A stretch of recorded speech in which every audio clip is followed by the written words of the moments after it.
વિદ્યાર્થી મિત્રો, chapter number 12 ખનિજ પોષણ. હવે એમાં આપણે જે ગુરુ પોષક તત્વ અને લઘુ પોષક તત્વની વાત કરી ગયા, એમાં હવે આ જે આવશ્યક ખનિજ તત્વ છે, આવશ્યક ખનિજ તત્વ, એ આવશ્યક ખનિજ તત્વને તેમની જે કાર્ય છે એના આધારે 4 જૂથમાં વહેંચવામાં આવે છે. જે પણ આવશ્યક ખનિજ તત્વ આપણે જોયું હતું કે જે આવશ્યક ખનિજ તત્વ છે એના માટેના માપદંડ અથવા તો એની પૂર્વ શરતો, 3 પૂર્વ શરતો અર્નોન અને સાઉથ એમણે આપી હતી. કઈ 3 પૂર્વ શરત હતી અથવા તો કઈ શરતો હતી કે જેના આધારે આપણે કહી શકીએ કે આ ખનિજ તત્વ એ વનસ્પતિ માટે આવશ્યક ખનિજ તત્વ છે? તો પહેલી શરત એવી હતી કે જે ખનિજ તત્વ એ શું કરતું હોવું જોઈએ, તો કે જેના વિના જીવન ચક્ર પૂર્ણ થતું ન હોય તેવું ખનિજ તત્વ, જેના વિના વનસ્પતિનું જીવન ચક્ર પૂર્ણ ન થતું હોય. બીજું કે એકની જગ્યાએ બીજું એ કાર્ય ન કરી શકતું હોય. અને ત્રીજું એટલે જેનું કાર્ય જે હોય એ જ કરે, બીજું ખનિજ તત્વ એ કાર્ય કરી શકે નહીં. એટલે કે ધારો કે નાઇટ્રોજન નથી તો ચલો ક્લોરીન ઉમેરી દો, ક્લોરીન એનું કાર્ય કરી દેશે તો એવું ચાલે નહીં. અને ત્રીજું એવું કહે છે કે તે સીધા વનસ્પતિની ચયાપચય ક્રિયામાં પ્રવેશ પામતા હોવા જોઈએ. તો અર્નોન અને સાઉથે જે આ 3 આપણને માપદંડ આપ્યા એના આધારે એવું કહી શકાય કે વનસ્પતિમાં કેટલાક ખનિજ દ્રવ્ય બધા જ આવશ્યક નથી, પરંતુ જે આ 3 શરતોનું પાલન કરતા હોય એ જ ખનિજ દ્રવ્ય આવશ્યક ખનિજ દ્રવ્ય છે. ત્યાર પછી એના પ્રમાણના આધારે આપણે એને 2 પ્રકારમાં વહેંચ્યા: ગુરુ પોષક તત્વ અને લઘુ પોષક તત્વ. 1 થી 10 મિલીગ્રામ શુષ્ક દળમાં પ્રતિ ગ્રામ જો 1 થી 10 મિલીગ્રામ જેટલું જરૂરી હોય તો એને ગુરુ પોષક તત્વ, અને 0.1 મિલીગ્રામ જેટલું જરૂરી હોય અથવા એનાથી ઓછું તો એને લઘુ પોષક તત્વ અથવા ટ્રેસ તત્વ અથવા લેસ તત્વો તરીકે આપણે ઓળખીએ છીએ. એમાં આપણે ઉદાહરણમાં મેં તમને સૂત્ર આપ્યું હતું, જ્હોન પીકે મસ્કા, અને પેલામાં આ બોસી જાનકીના મોંમાં કોકાકોલા સોડા આવે. તો આવી રીતના આપણે એને યાદ રાખ્યા હતા. હવે આગળનો આપણો પ્રશ્ન આવે છે કે આવશ્યક ખનિજ તત્વને, આવશ્યક ખનિજ તત્વને તેમના કાર્યને આધારે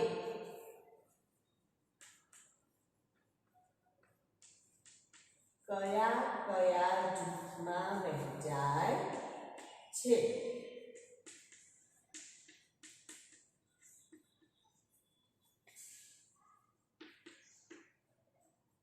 આવશ્યક ખનિજ તત્વને તેમના કાર્યના આધારે કયા કયા જૂથમાં વહેંચાય છે? તો હવે સૌથી પહેલાં આપણે જોઈએ તો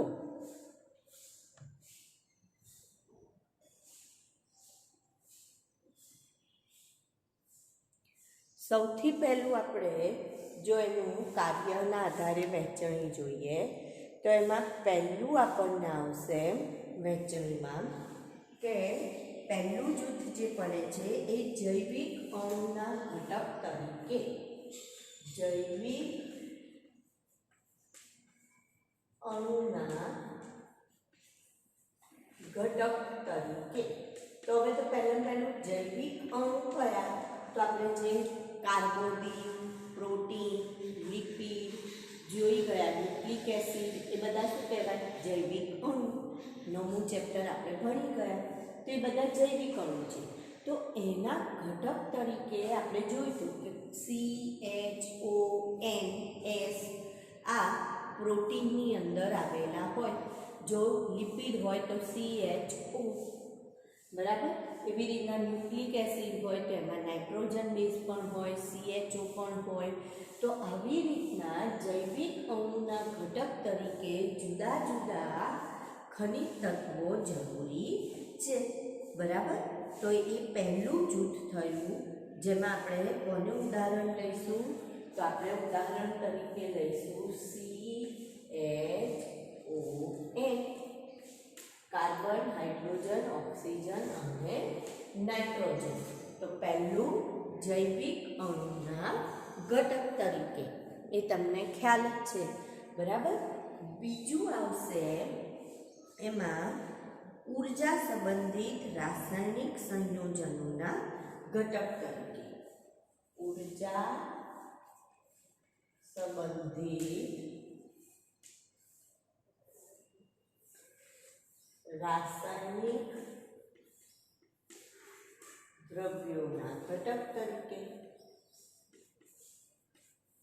અથવા સંયોજનના ઘટક તરીકે.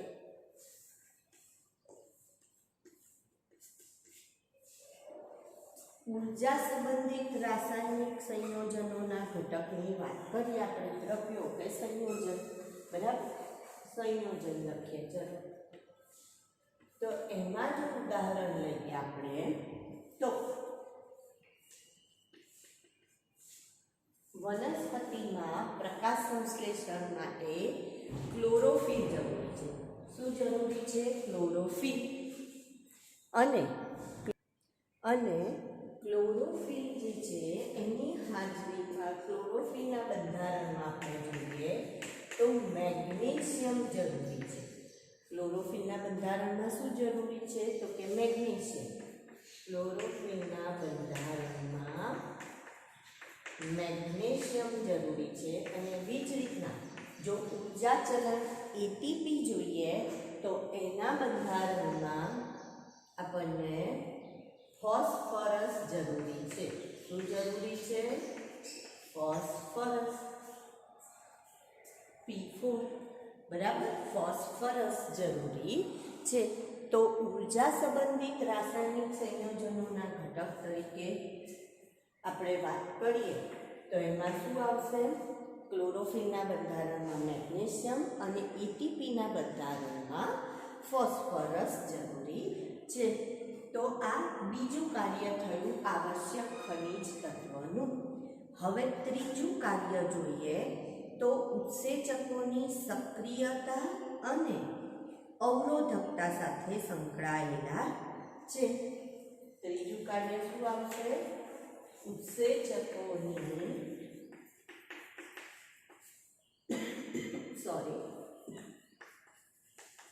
સક્રિયતા અને અવરોધકતા સાથે સંકળાયેલા છે.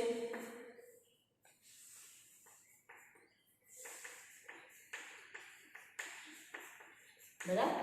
તો હવે એની અંદર જોઈએ આપણે કે કેટલાક ઉત્સેચકો એ આવા જે સંયોજનો હોય અથવા તો આવા જે ખનિજ તત્વો હોય એની હાજરીમાં જ સક્રિય બનતા હોય છે, બાકી એ સક્રિય બનતા નથી. જેમ કે આપણે એક ઉદાહરણ લઈએ કે રૂબિસ્કો જે છે એ મેગ્નેશિયમની હાજરીમાં જ રૂબિસ્કો આગળ આવી ગયું છે. રૂબિસ્કો રિબ્યુલોઝ બાયફોસ્ફેટ કાર્બોક્સાઇલેઝ ઓક્સિજનેસ આ ઉત્સેચકનું નામ છે. રિબ્યુલોઝ બાયફોસ્ફેટ કાર્બોક્સાઇલેઝ ઓક્સિજનેસ નામનું ઉત્સેચક એ મેગ્નેશિયમની હાજરીમાં જ સક્રિય બને. અને બીજો છે ફોસ્ફોઇનોલ પાયરુવેટ. ફોસ્ફોઇનોલ પાયરુવેટ આ ઉત્સેચક પણ પાયરુવેટ કાર્બોક્સાઇલેઝ ફોસ્ફોઇનોલ પાયરુવેટ કાર્બોક્સાઇલેઝ આ ઉત્સેચક પણ કોની હાજરીમાં? તો કે મેગ્નેશિયમની હાજરીમાં જ સક્રિય બને છે. ઉત્સેચકોની સક્રિયતામાં આપણે એક ઉદાહરણ કયું લીધું? તો કે મેગ્નેશિયમ જે રૂબિસ્કો અને ફોસ્ફોઇનોલ પાયરુવેટ કાર્બોક્સાઇલેઝ આ બંને માટે એમ કે સક્રિય કરે છે. હવે આ બંને ક્યાં મહત્વના છે તો કે આ બંને ઉત્સેચકો એ આગળ આપણે 13મા ચેપ્ટરમાં ને એમાં આવશે જે કાર્બન સ્થાપનની પ્રક્રિયા છે, પ્રકાશ સંશ્લેષણ વખતે કાર્બન સ્થાપનની પ્રક્રિયા જૈવ સંશ્લેષણ તબક્કામાં, તો એમાં અગત્યના હોય છે. બરાબર, તો એ વખતે આપણે આ ફરીથી રિમાઇન્ડ કરીશું, ફરીથી યાદ કરીશું આ વાતને. પછી બીજો એક આપણે લઈએ તો મોલિબ્ડેનમ. બીજું ઉદાહરણ જો આમાં લેવું હોય તો બીજું ઉદાહરણ આવે છે મોલિબ્ડેનમ. તો મોલિબ્ડેનમ જે છે એ નાઇટ્રોજન ફિક્સેશન માટે જવાબદાર, એટલે નાઇટ્રોજન સ્થાપન સાથે જોડાયેલું છે અને એના દ્વારા જે નાઇટ્રોજિનેઝ નામનું ઉત્સેચક છે એ ઉત્સેચકની સક્રિયતા માટે મોલિબ્ડેનમ જવાબદાર છે. મોલિબ્ડેનમ નાઇટ્રોજિનેઝ ઉત્સેચકની સક્રિયતા માટે જવાબદાર છે, જે શું કરે છે? નાઇટ્રોજનનું સ્થાપન. નાઇટ્રોજન જે છે વાતાવરણમાં 78% રહેલો છે, પણ વનસ્પતિ સીધો એ નાઇટ્રોજન લઈ શકતી નથી. આટલો બધો નાઇટ્રોજન વાતાવરણમાં છે, પણ વનસ્પતિ આ નાઇટ્રોજનનો સીધો ઉપયોગ કરી શકતી નથી. તો શું કરવું પડે તો કે સૌથી પહેલાં એ નાઇટ્રોજનને જમીનમાં એના ક્ષાર રૂપે એનું શું કરવું પડે છે? સ્થાપન કરવું પડે છે, એટલે કે એમોનિયા, નાઇટ્રેટ, નાઇટ્રાઇટ રૂપે એનું જમીનમાં સ્થાપન કરે છે. તો એ જે સ્થાપન કરવામાં જરૂરી જે ઉત્સેચક છે એનું નામ છે નાઇટ્રોજિનેઝ, અને એના માટે કયું ખનિજ તત્વ જરૂરી છે તો કે મોલિબ્ડેનમ, જે એને શું કરે છે તો કે સક્રિય કરે છે, એટલે નાઇટ્રોજિનેઝ એ નાઇટ્રોજનનું સ્થાપન કરવામાં માટે મદદરૂપ થાય છે અથવા નાઇટ્રોજનના ચયાપચયમાં.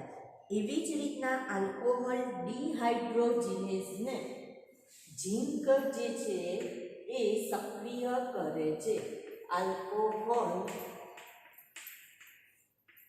ડિહાઇડ્રોજિનેઝ નામનો જે ઉત્સેચક છે એને આલ્કોહોલ ડિહાઇડ્રોજિનેઝ નામના ઉત્સેચકને કોણ સક્રિય કરવાનું કામ કરે છે તો કે ઝિંક એને સક્રિય કરવાનું કામ કરે છે. તો આ 3 થયા, અને છેલ્લે આશ્રુતિની ક્ષમતાને બદલવાનું કામ ખનિજ તત્વો કરે છે. એટલે ચોથું કાર્ય એનું જોઈએ. જો પહેલું કાર્ય શું કીધું આપણે? જૈવિક અણુના ઘટક તરીકે, જેમાં આપણે ઉદાહરણ તરીકે લીધું CHON. બીજું કાર્ય લીધું ઉર્જા સંબંધિત રાસાયણિક સંયોજનના ઘટક તરીકે, એમાં આપણે લીધું ક્લોરોફિલના બંધારણમાં મેગ્નેશિયમ અને ATPના બંધારણમાં ફોસ્ફરસ. ત્રીજું કાર્ય ઉત્સેચકોની સક્રિયતા અને અવરોધકતા સાથે સંકળાયેલા 3 ઉદાહરણ લીધા. પહેલામાં 1 ઉદાહરણ, બીજામાં 2 ઉદાહરણ, ત્રીજામાં 3 ઉદાહરણ. એમાં મેગ્નેશિયમ એ રૂબિસ્કો અને ફોસ્ફોઇનોલ પાયરુવેટ કાર્બોક્સાઇલેઝ માટે, મોલિબ્ડેનમ નાઇટ્રોજિનેઝને સક્રિય કરે, અને ઝિંક આલ્કોહોલ ડિહાઇડ્રોજિનેઝને સક્રિય કરે છે. હવે આપણે ચોથું કાર્ય શું કહીએ છીએ કે કેટલાક ખનિજ તત્વો, આવશ્યક ખનિજ તત્વ આશ્રુતિ ક્ષમતાને બદલે છે. આશ્રુતિ ક્ષમતાને બદલે છે. શું કરે છે?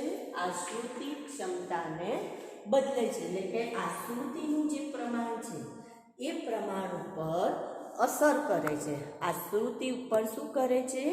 અસર કરવાનું કામ કરશે. તો આશ્રુતિ ક્ષમતામાં બદલાવ કરશે. તો એની અંદર આપણે જોઈએ K+, તો K+ જે છે એટલે કે પોટેશિયમ, તો એ વાયુરંધ્ર અથવા તો પર્ણરંધ્ર ખુલવા અને બંધ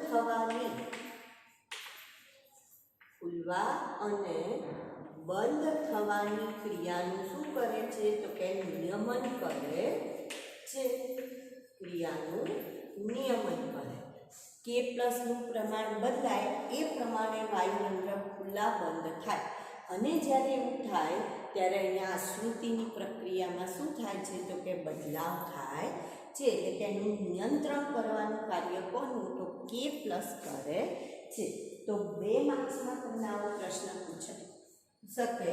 આવશ્યક ખનિજ તત્વને તેમના કાર્યને આધારે કયા કયા જૂથમાં વહેંચાય છે.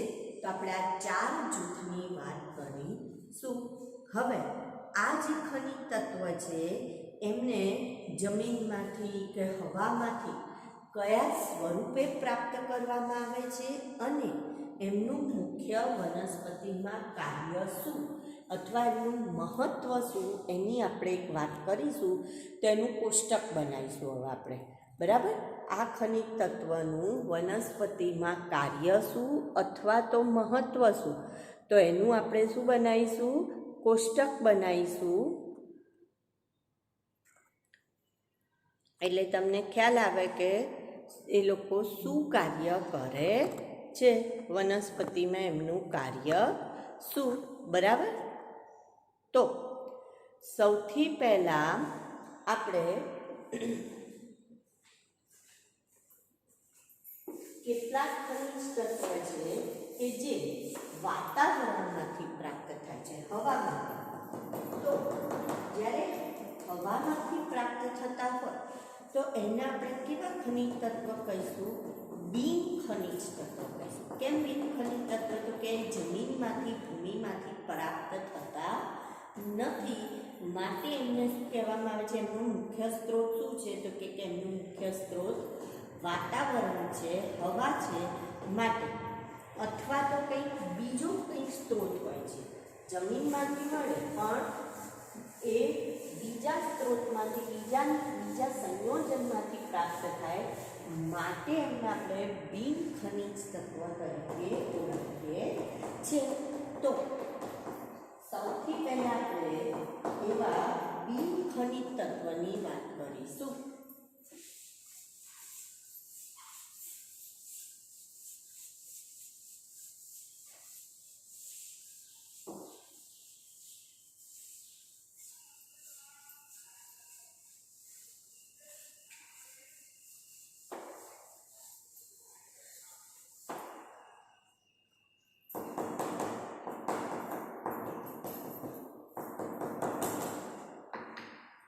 તો બિન ખનિજ તત્વમાં આપણે જોઈએ બિન ખનિજ તત્વ. તો સૌથી પહેલા આપણે એમના નામ જોઈએ. તો અહીંયા લખીશું નામ. બરાબર. પછી એમનો સ્ત્રોત, ક્યાંથી પ્રાપ્ત થાય છે એટલે સ્ત્રોત. પછી એમનું સ્વરૂપ, કયા સ્વરૂપે પ્રાપ્ય સ્વરૂપ, કયા સ્વરૂપે પ્રાપ્ત થાય છે એટલે પ્રાપ્ય સ્વરૂપ. અને છેલ્લે એમનું મુખ્ય કાર્ય અથવા તો મહત્વ અથવા મુખ્ય કાર્ય આપણે લઈશું. બરાબર. સારું.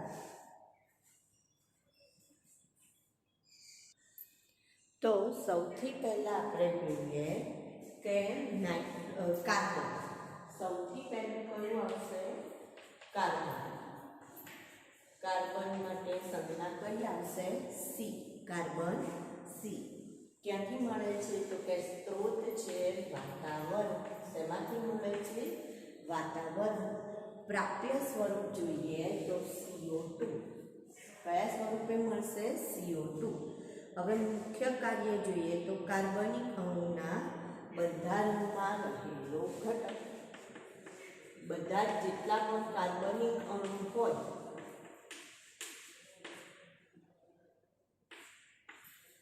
એ બધાનો બંધારણીય ઘટક એટલે શું છે? તો કે CO2 અથવા તો કાર્બન રહેલો છે. બીજો આપણે જોઈએ તો બીજું આવશે ઓક્સિજન.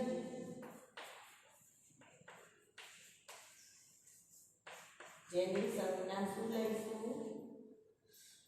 O. સંજ્ઞા શું લઈશું? O.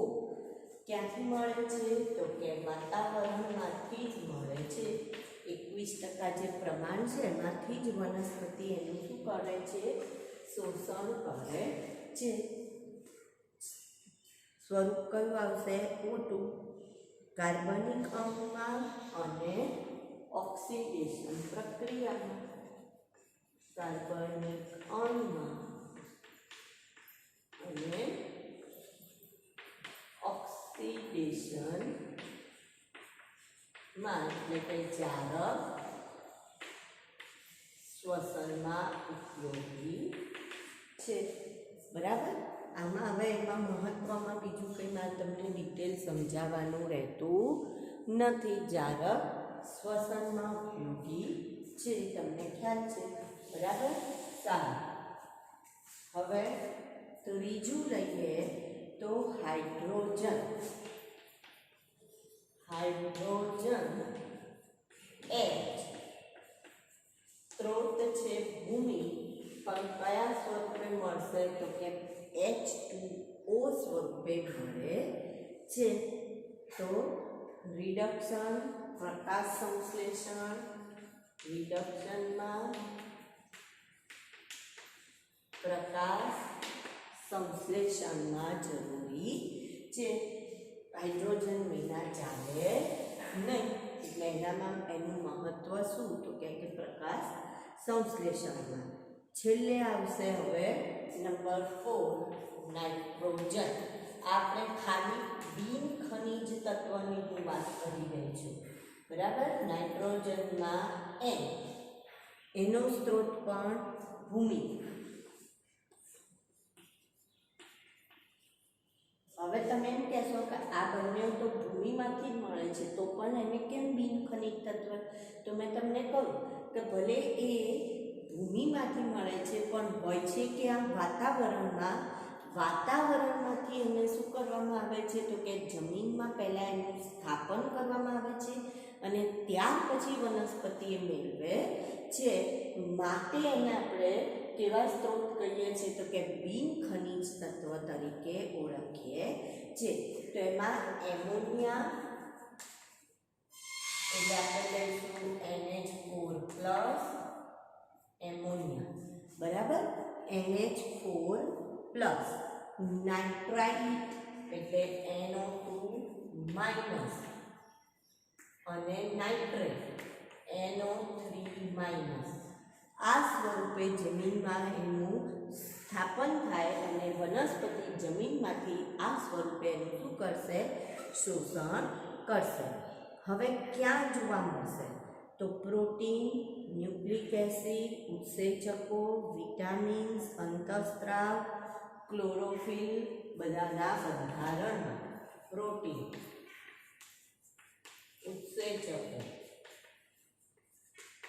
ઉત્સેચકો શેના બનેલા હોય? પ્રોટીનના જ બનેલા હોય. બરાબર. ન્યુક્લિક એસિડ કેટલા? અંતઃસ્ત્રાવ. જો બધા અંતઃસ્ત્રાવ નથી એટલે આપણે શું લખ્યું? કેટલાક અંતઃસ્ત્રાવ. કેટલાક વિટામિન એટલે ઘણા ખરા વિટામિન્સ, ઘણા ખરા વિટામિન્સ અને ક્લોરોફિલના બંધારણ. અને ક્લોરોફિલના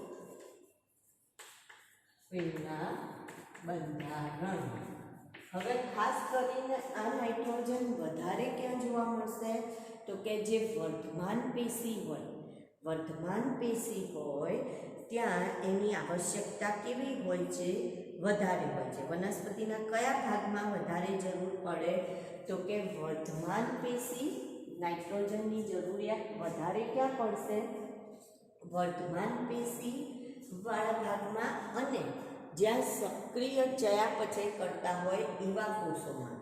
જે ચયાપચયિક સક્રિય કોષો હોય ત્યાં એની જરૂર વધારે હોય છે. એટલે નાઇટ્રોજનનું વધુ પ્રમાણ ક્યાં જોવા મળશે?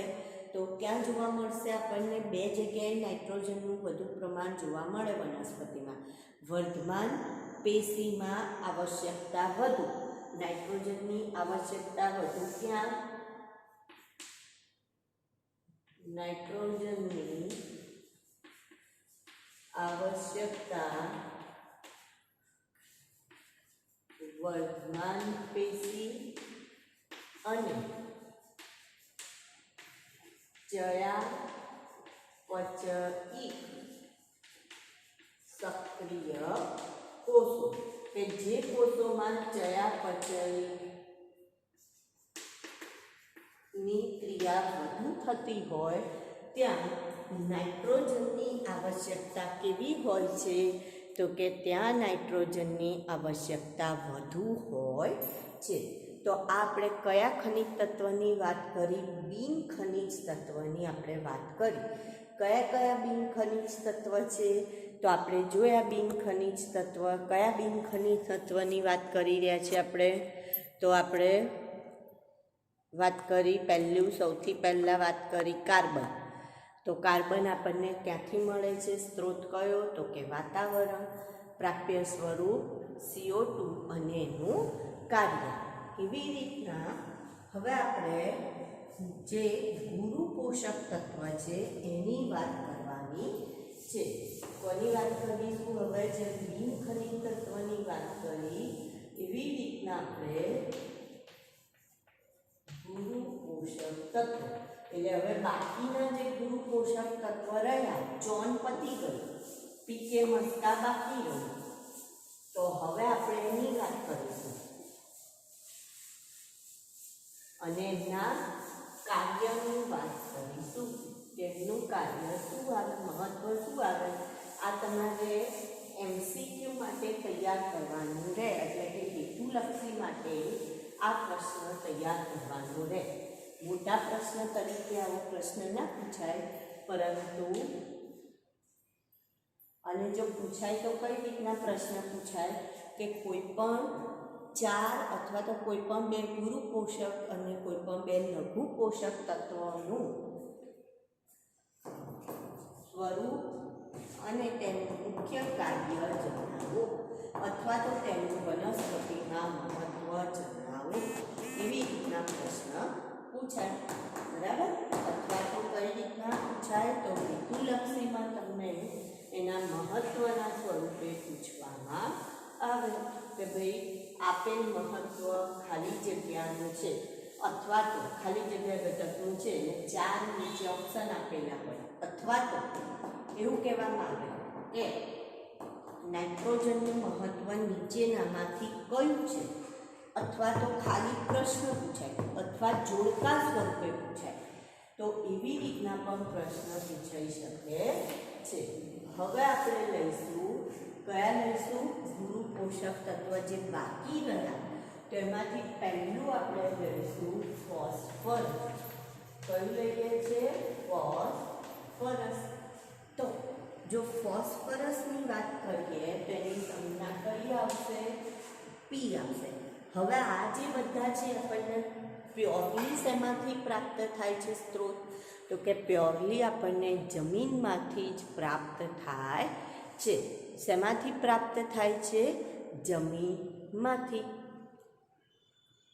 તો આપણે ફોસ્ફરસ અને એનો સ્ત્રોત લખીશું ભૂમિ. એટલે હવેના જેટલા પણ ગુરુ પોષક તત્વ લઈએ છે બધાનો સ્ત્રોત શું આવશે? ભૂમિ જ આવશે.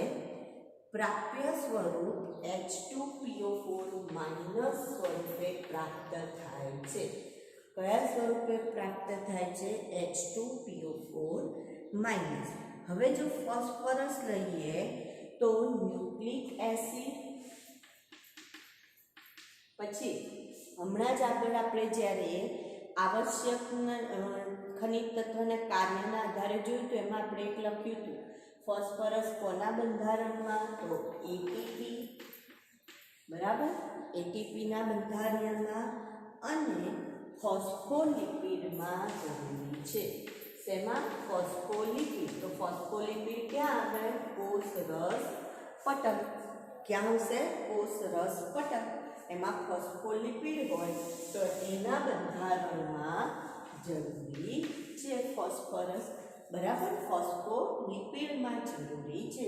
તો આ ફોસ્ફરસનું મહત્વ થયું. ફોસ્ફોલિપિડ કોષરસ પટલમાં આવશે. બરાબર? તો કોષરસ પટલમાં પણ ફોસ્ફરસ જરૂરી છે એવું આપણે કહીશું. બીજું આવશે પોટેશિયમ. એની સંજ્ઞા આવશે કે. સંજ્ઞા કઈ આવશે? કે. જમીનમાંથી જ સ્ત્રોત. કયા સ્વરૂપે? તો કે K+. કયા સ્વરૂપે પ્રાપ્ત થાય છે? K+.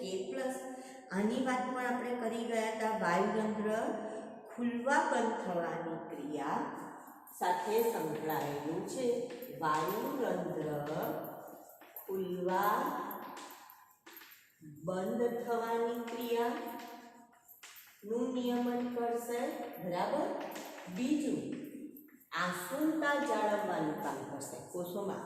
કઈ રીતના? તો કે પાણી અંદર જવું, બહાર નીકળવું, એ બધું પ્રમાણ આના ઉપર આધારિત છે. K+નું પ્રમાણ વધે તો પાણી અંદર જાય, K+નું પ્રમાણ ઘટે તો પાણી બહાર નીકળે. તો આ જે અંદર બહાર પાણી થવાની ક્રિયા છે તો એના કારણે એટલે આસુનતાની જાળવણી કરશે.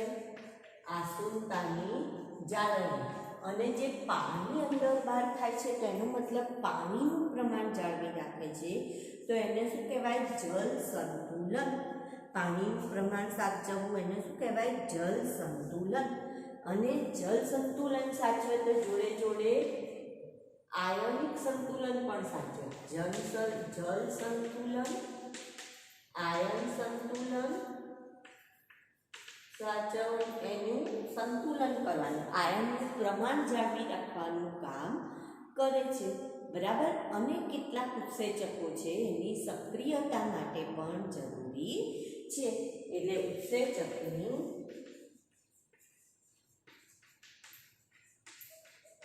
સક્રિયતા માટે. તો આ બધા જ કામ કોના થયા? તો કે K+ આ બધા જ કામ કરે છે. એટલે કે પોટેશિયમ આ કામ કરે છે.